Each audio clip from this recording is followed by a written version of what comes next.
हाँ, मैं डॉक्टर संजीत। आज हमारे साथ ये बच्चे हैं, ये आयुर्वेद से ग्रेजुएट बच्चे हैं। हमारे यहाँ एनोरेटल डिजीज में जैसे पाइल्स, फिशर फिस्टुला और पायरियल साइनस का मैनेजमेंट सीखते हैं। साथ में सीखते हैं कि वुंड मैनेजमेंट, जैसे डायबिटिक वुंड है, ट्रॉमेटिक वुंड है और एक्जिमा मैनेजमेंट। तो आज बच्चे का एक क्वेश्चन है।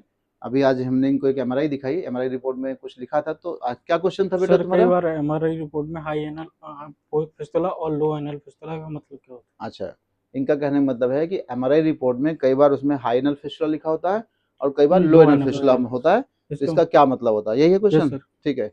तो देखिए, फिस्टुला का ट्रीटमेंट जो होता है वो हाई एनल और लो एनल जो लिख के आता है उसके हिसाब से डिसाइड होता है कि ये फिस्टुला आपका कॉम्प्लिकेटेड केस फिस्टुला है कि बहुत आराम से, यानी बहुत इजीली मैनेजेबल है। जो लो एनल फिस्टुला होते हैं उनको बहुत ही आसानी से मैनेज किया जा सकता है, बहुत जल्दी ठीक होते हैं। लेकिन जो हाई एनल फिस्टुला होते हैं उनको मैनेज करना थोड़ा सा कॉम्प्लिकेटेड होता है। ठीक होते हैं, ऐसा नहीं होते, लेकिन उनके लिए ट्रीटमेंट का प्लान बदल जाता है। जैसे आपने सुना होगा कि फिस्टुला का इलाज में फिस्टुलोटॉमी भी होती है, यस फिस्टुलेक्टॉमी भी होती है, लिफ्ट होता है, फाइब्रिन ग्लू होता है, वैप्ट होता है, लेजर थेरेपी भी होती है, छासू थेरेपी भी होती है, इफ्टा टेक्निक भी होती है ना। तो फिस्टुला ही एक ऐसी बीमारी है जिसमें डिफरेंट काइंड ऑफ जो ट्रीटमेंट का प्लान है वो अलग हो जाता है। जैसे मान लो एक पेशेंट हमारे पास आया, उसमें लिखा है कि it is a grade 1 fistula but low anal fistula या ट्रांसइन्फेंट्रिक लो फिस्टुला, ये लिख के आया। तो इसका मतलब है कि इसमें आप फिस्टुलोटॉमी कर दो, फिस्टुलेक्टॉमी कर दो, कोई भी ऑपरेशन कर दो, बहुत जल्दी ठीक हो जाएगा। लेकिन यही फिस्टुला अगर आया हाई ट्रांसइन्फेंट्रिक फिस्टुला, तो उसमें आप फिस्टुलोटॉमी फिर नहीं कर पाओगे। यस यानी अगर लो एनल है तो फिस्टुलोटॉमी कर सकते हो, अगर हाई एनल तो फिस्टुलोटॉमी नहीं कर पाओगे। क्यों नहीं कर पाओगे? क्योंकि हाई एनल फिस्टुला में क्या होता है कि अगर आपने स्फिंक्टर को एक बार में कट कर दिया तो पेशेंट मल को रोकने में असमर्थ हो जाएगा, यानी उसको इनकॉन्टिनेंस हो जाएगा। समझ सर गए? यस यस अब ये कैसे डिसाइड हो कि ये हाई एनल है या लो एनल है? यस सर किसको हम हाई एनल बोलेंगे, किसको लो एनल लो एनल बोलेंगे? है डॉक्टर यस साहब? देखो, जब आप किसी भी फिस्टुला का जब आप डायग्नोसिस बनाते हो तो सबसे पहले पेशेंट को लिथोटमी पोजीशन में लेटाओ, पर रेक्टल एग्जामिनेशन करिए, उसकी external opening plus internal opening को देखने की कोशिश करिए। हमने देख लिया कि पस कहाँ से आ रहा है या ओपनिंग कहाँ पे है, ये देख लिया। हमने उसको पैल्पिटेशन किया, जो मलद्वार है उसके आसपास पेरिनल स्किन को टच करके फील कर लिया, कोई एब्सेस तो नहीं है, कोई टेंडरनेस तो नहीं है। समझ गए? फिर हम उसकी एक रिपोर्ट कराते हैं, MRI fistulogram report. MRI fistulogram report ही सबसे बेस्ट वे होता है किसी भी फिस्टुला को कंफर्म डायग्नोसिस बनाने में। ये सबसे ज्यादा हेल्प करता है, क्योंकि एमआरआई फिस्टुलोग्राम जो होता है इसके द्वारा हम saint James university hospital classification के अनुसार 5 प्रकार के फिस्टुला डायग्नोस करते हैं: grade 1, grade 2, grade 3, grade 4 and grade 5। ठीक है? तो ग्रेड 1 फिस्टुला भी हाई एनल फिस्टुला हो सकता है और ग्रेड 1 फिस्टुला लो एनल भी फिस्टुला हो सकता है।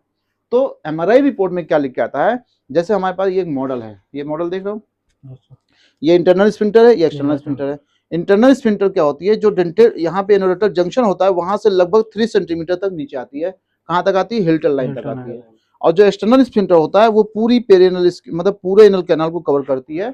इसके 3 कंपोनेंट होते हैं, डीप, सुपरफिशियल एंड सबक्यूटेनियस। ठीक। अब क्या होता है, एक्सटर्नल स्फिंक्टर का कितना पार्ट फिस्टुला ट्रैक्ट ने पियर्स कर रखा है उससे डिसाइड होता है कि हाई एनल फिस्टुला है या लो एनल फिस्टुला है। समझ में आया? अब जैसे इंटरनल स्फिंक्टर इतना है, आपने एक ऑपरेशन सुनते होंगे, LIS, लेटरल इंटरनल स्फिंक्टोटॉमी, पढ़ते हो? उसमें क्या सबसे ज्यादा ध्यान दिया जाता है? ज्यादा स्फिंक्टर न कट जाए, यानी डेंटेड लाइन के ऊपर न चले जाएं। अगर डेंटेड लाइन के ऊपर स्फिंक्टर कट गया तो क्या होगा? मल को रोकने की क्षमता कम हो जाएगी। तो कैसे हो गया? यानी आपने स्फिंक्टर के पार्ट को ज्यादा कट कर दिया। समझ गए भैया? तो ये हो गया हाई स्फिंक्ट्रिक। ठीक है? तो आपको क्या करना है, स्फिंक्टर्स का लगभग 25% से नीचे कट करना है। अगर कभी भी मान लो फिस्टुलोटॉमी करते हैं तो यानी अगर आप less than 25% of external sphincter या इंटरनल स्फिंक्टर को लेते हो तो वो आपका लो एनल फिस्टुला में आएगा। अगर मोर देन 30 मतलब मोर देन 30% के ऊपर अगर स्फिंक्टर का इन्वॉल्वमेंट हो गया तो वो हो गया हाई एनल फिस्टुला। समझ गए ना? Yes sir. ठीक है? तो high anal fistula, low anal fistula में अंतर समझ गया? हाई एनल फिस्टुला को मैनेज करना थोड़ा सा टफ है और लो एनल फिस्टुला को मेंटेन मैनेज करना बहुत आसान होता है। क्योंकि लो एनल फिस्टुला में अगर आप फिशलोटॉमी कर देते हो या कुछ और कर देते हो तो इनकॉन्टिनेंस होने की संभावना कम हो जाती है, समझ गए। Yes. लो हमने दो यहाँ पे फिशुला ट्रैक दिखाए हैं। यहाँ पे देखिए, यहाँ पे एक्सटर्नल ओपनिंग यहाँ पर है, Yes. यहाँ पे एक्सटर्नल स्फिंक्टर का कंपोनेंट इन्वॉल्व है, यहाँ इंटरनल स्फिंक्टर, ये देखो एनल कैनाल में ये ट्रैक आया, ठीक। यहाँ पे देखिए ये ट्रैक ऊपर गया फिर यहाँ से आया, तो यहाँ पे अगर हम देखें तो एक्सटर्नल और इंटरनल स्फिंक्टर का लेस देन 10% या लगभग 15% लगभग इसने इन्वॉल्व कर रखा है। यानी हम जो बोले हैं 10% 15% कहाँ से, नीचे से नहीं ऊपर से, क्योंकि एक्सटर्नल स्फिंक्टर जो होता है, ये जो डीप कंपोनेंट होता है वो आपका लिवेटरी मसल से अटैच होता है, फ्यूज होता है, तो यहाँ से हम जोड़ेंगे, यहाँ से नहीं बेटा। तो यहाँ से अगर हम आएंगे तो अगर हमने एक्सटर्नल स्फिंक्टर को 100% यहाँ तक मान लिया तो हम इसका केवल 10 से 15% ही यहाँ पे देखिए इसका इन्वॉल्वमेंट है।